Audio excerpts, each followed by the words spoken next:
Hey guys, it's Jessie. Welcome back to my channel. This video we are going over my favorite books of 2024. So let's get into it. So if you watched my last video, which was all the books I read in 2024, you would have known that I read 32 books. And that is physically reading and audiobooks. But it's basically romance and thrillers, one nonfiction book. But I like that I did read more books that I liked versus the books that I disliked. There's like a small pile of them, but we'll get into that in another video. But that's awesome. I liked a lot more books than disliked in 2024. I read Becoming Free Indeed by Ginger Duggar-Volvo, and this is such a good book where it's my story of disentangling faith from fear. It's literally like all the scriptures that are taken out of context and taken like for someone's selfish like power for greed. It really like disentangles that to where what the context of the verse actually is in this book. And I really love that because growing up I heard a lot of that too. So I love that she makes the verses more clear. And it's just a really good book all over. She has a new book that's out called People Pleaser, and I want to get my hands on that book. But I really love this book, and I gave it a 5 out of 5 stars. Now let's get into some romance. I love this book. This is like my favorite book, probably of 2024. And I did a review on it. I think it was back in October. But that is The Love of My Afterlife by Christy Greenwood, and it's hilarious. It has a lot of like romance tropes, like enemies to lovers, one bed situation, because the main character Delphi, she dies by choking on a frozen hamburger, and when she gets into the afterlife, she meets her afterlife therapist, which her name is I forget what she goes by, but she's a hopeless romantic. And when this guy pops into the afterlife really quick, Delphi finds her soulmate, but Merritt's like, wait, no, there's a script, you're not supposed to die yet, sends him back to Earth, and Delphi's like, wait, that was my soulmate. And the afterlife therapist is like, I'll make a deal with you. If you can make him fall in love with you or kiss him in 10 days, you can keep your life. It's a whirlwind. It made me laugh, it made me cry, it made me like frustrated, it made me like annoyed. It's such a good book. If you're on the fence of reading it, read it, give it a try. I love it. 5 stars. Then I read Wildfire by Hannah Grace, and this is the second book in the Icebreaker trilogy. I don't think there's any more books out right now after it, besides Daydream, which I haven't read yet. But I haven't heard the greatest reviews on that book. But this follows, what's her face? Aurora and Rush. After a party at college, they had a one-night stand, thinking that they would never see each other again, but they meet up at a camp as camp counselors. And there's a no fraternization rule, and Russ is like, I don't know if I can last a week without getting, like, because he likes her. And Aurora's like, well, good thing I'm not one for rules. It's camp, it's adult romance, I liked it. Then, this is probably the last book I read of 2024, Wreck My Plans by Jillian Meadows. I don't like reading Christmas romance because they're so like cliche, they're so like cringy, not the best writing. There's just like there's like a whole lot of books that come out of nowhere for Christmas romance, and I never really liked any of them until this one. It's a brother's best friend romance, and that's my favorite trope ever. And Lena's plans are simple. Surprise her family for Christmas, don't tell them she lost her job, and most importantly, spend the week relaxing with the people that she cares about.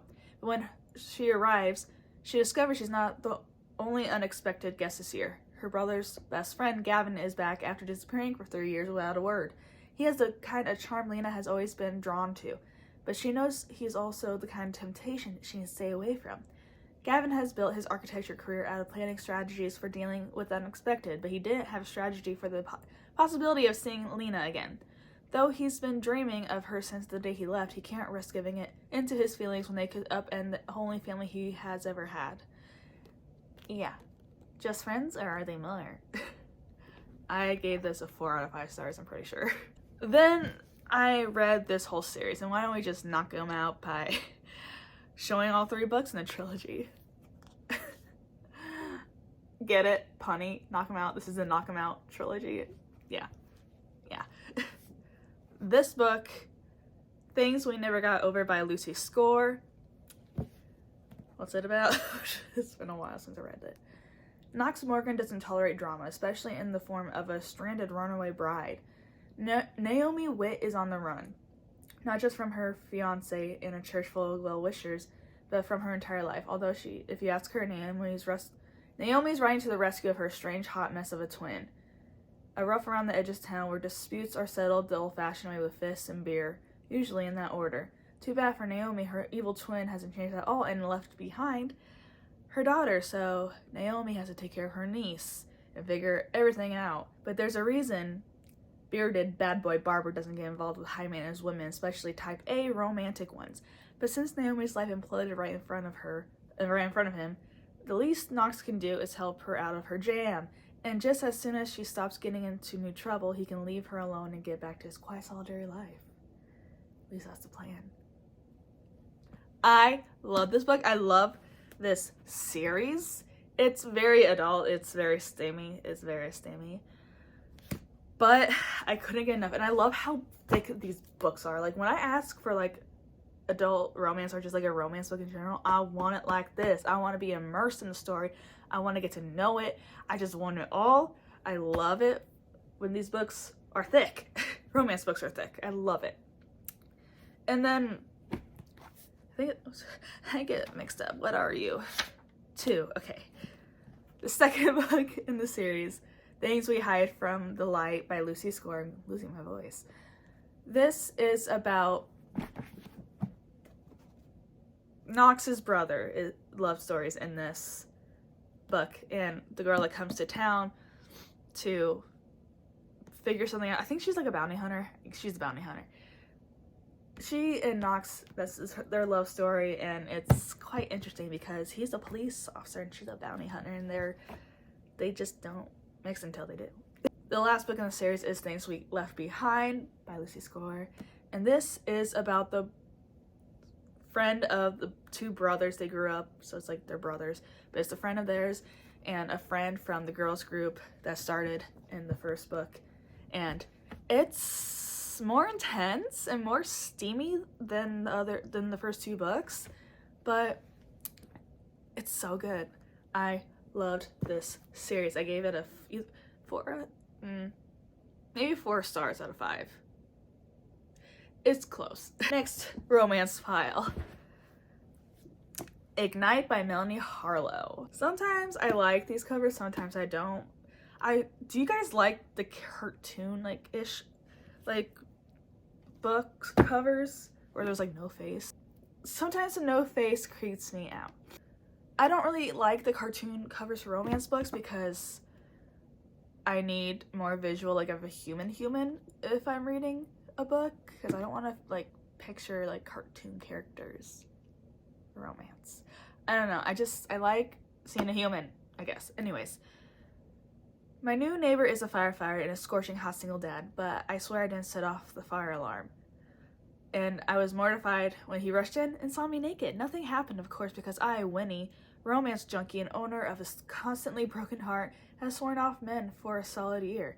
Even protective men with chiseled jaws, bulging biceps, and deep brown eyes that make my breath come faster. Even former SEALs with broad chests and strong hands that make my skin sizzle. Even gorgeous grumpy guys who have their hands full of raising 2 adorable little girls and claim they don't believe in love. Until Dex kisses me one night and I drop all my defenses, even my undies. He says he's not gentle, and he's right. He says I should take the dream job I'm offered in another state, and he's right. He says he's too old for me and he could never be the man I deserve. He's wrong. This is like the 8th book in this series. I didn't realize that, but you can read them as standalones, obviously, since I read this one. I loved it.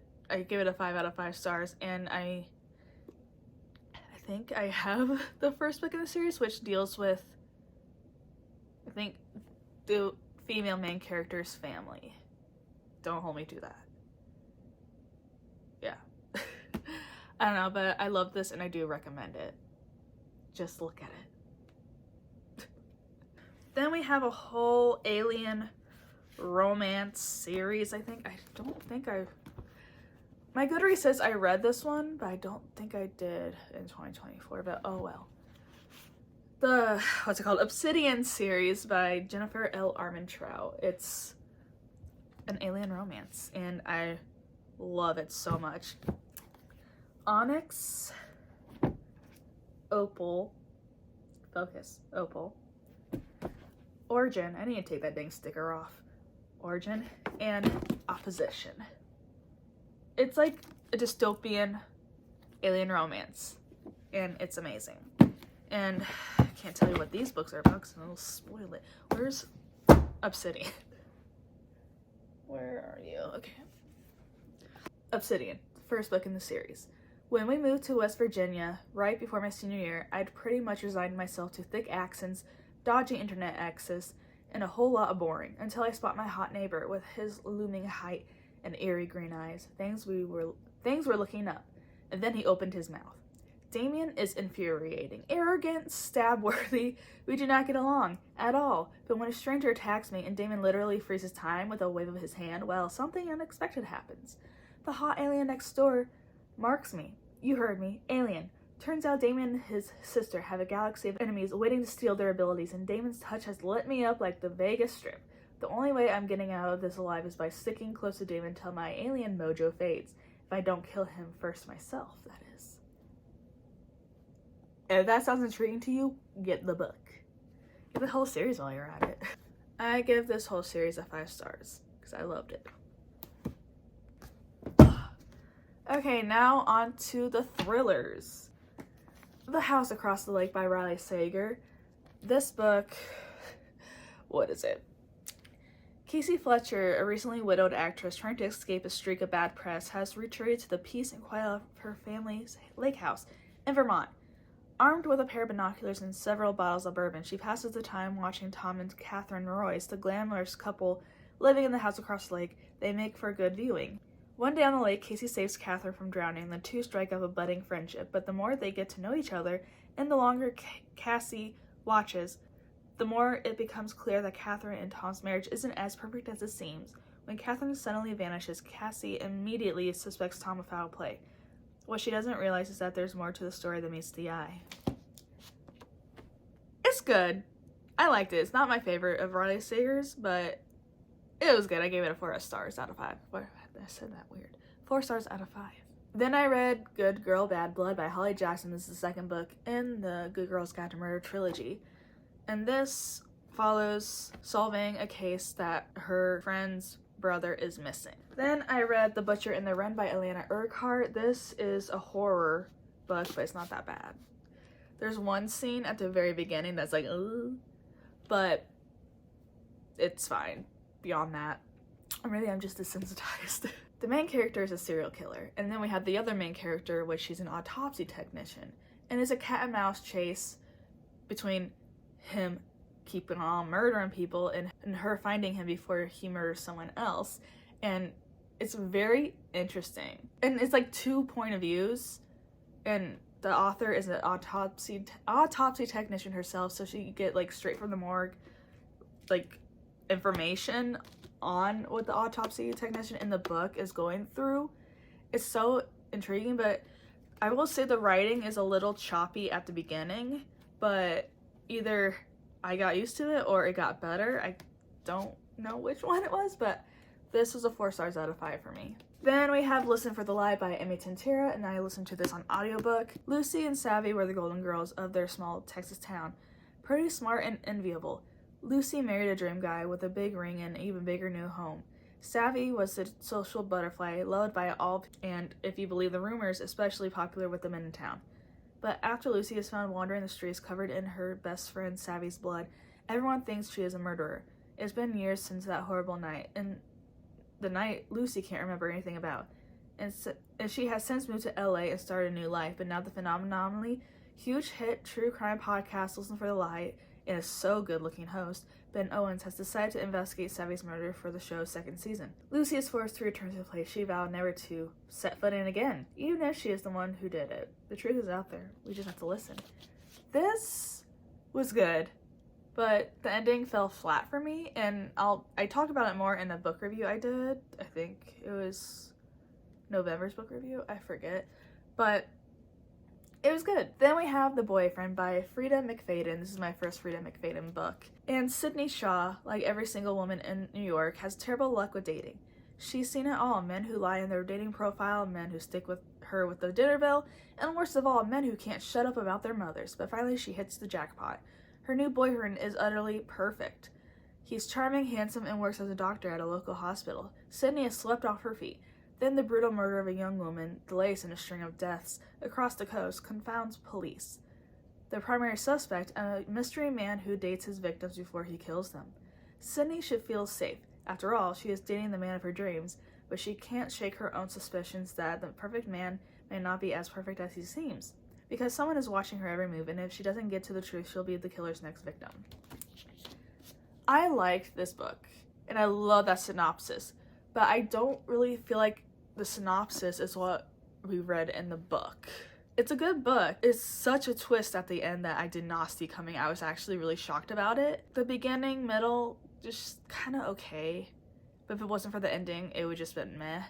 But I'm not sure how to feel about this. I think I gave it 3 stars. The last book I read of the books that I like in 2024 is Wrong Place, Wrong Time by Gillian McFlynn. Is it Gillian or Gillian? I think it's Gillian. This book is about a mom who witnesses her son murder a man. And then the next day, he murders him again. It's Groundhog's Day. And it will continue to be Groundhog's Day until the mom, solves why her son is doing this. And it's really intriguing. It's so good. I would highly recommend this, and I think I listened to it on audiobook. I did. And I would recommend that way. So those are all the books I liked in 2024, and hold on guys, let's do a record scratch. I did this in my last video.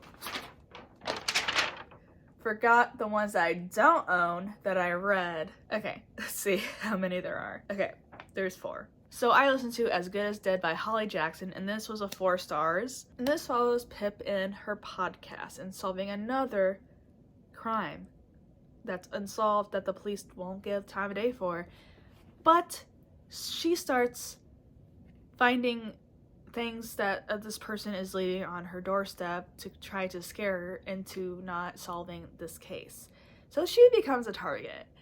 And it's so good. I really loved the last book in this series. Then I read a nonfiction, and that is Chaos by Tom O'Neill, and it's called something, but I just wrote Chaos now. It's about Charles Manson, CIA, FBI in the 60s, and it's just it's a mind opener to this government.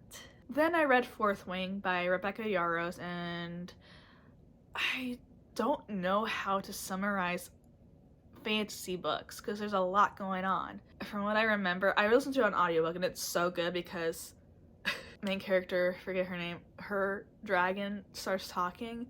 I was like shooketh. I was taken aback because it sounds like a demon talking, because it's like which made me laugh, which made me love the book even more. But it's a girl who is very fragile. She goes to train, but she wants to be like a librarian, a bookkeeper, and everyone hates her because her mom is a tyrant and does bad things, and they're trying to kill girl, main character. And then there's a love interest. It's spicy, but it's good. And there's a huge twist at the end that I didn't see coming. I am not selling this book whatsoever, I know. But it's a highly popular book, so I don't think I have to sell it because everyone's read it besides me until now. Then the last book I read, Lights Out by Navessa Allen. Oh boy. This was, I guess it's a dark romance, but I don't think it's bad. I haven't read dark romance, but this doesn't seem as bad to me as others that I've heard of. But it's a girl who has a kink, and she's on Instagram, who shows that she has more kinks. She finds out she has more kinks. And this guy she finds and messaging him, and then she doesn't know that it's her ex-boyfriend's roommate. And he's into her and she's into him, but they don't know each other until she says her kinks online, and he comes and breaks into her house. He does break in, but is it good break in? I don't know.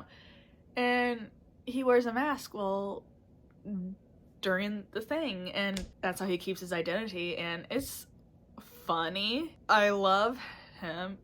He's hilarious, and his dad is a serial killer, and he's also like internally battling with himself, saying that is he his father? He's not his father, but he just has kinks. But he's not like his father. And it's crazy, this book. It's so good. I was laughing, I was frustrated, I was just like, oh my gosh. You go through a whirlwind with them, and they're just like an OTP. I love them as a couple so much. I was cracking up laughing. And then I was like, this be cray. I listened to this on audiobook, and it was good. Before you read it, it tells you anyways, there's like 2 pages worth of trigger warnings, and you're told the trigger warnings with the audiobook. And I have to say, this is the most decent writing and good writing of a dark romance I've read. I've tried to read like dark romances here and there before, and they're just, the writing is horrible.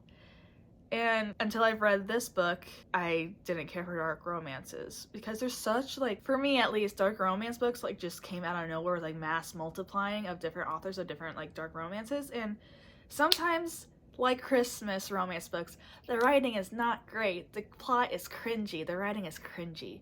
But this book, Lights Out, it's good. Even though this is my first dark romance. I would say this is like a beginner dark romance, even though I don't know what I'm talking about. But I did read a dark romance that I don't think is a dark romance at all. I think it's just like an angsty romance, and it's unfortunately in the books that I dislike of 2024, because it's like amateur. Anyways, that is it for all the books that I liked that I read in 2024. Again, let me know in the comments down below the books that you liked in 2024 and if you recommend them or not, because I recommend all of these books I just showed you. Yeah. So like and subscribe if you want more videos by me, and stay tuned for the disliked books of 2024. And I'll see you guys later. Bye guys.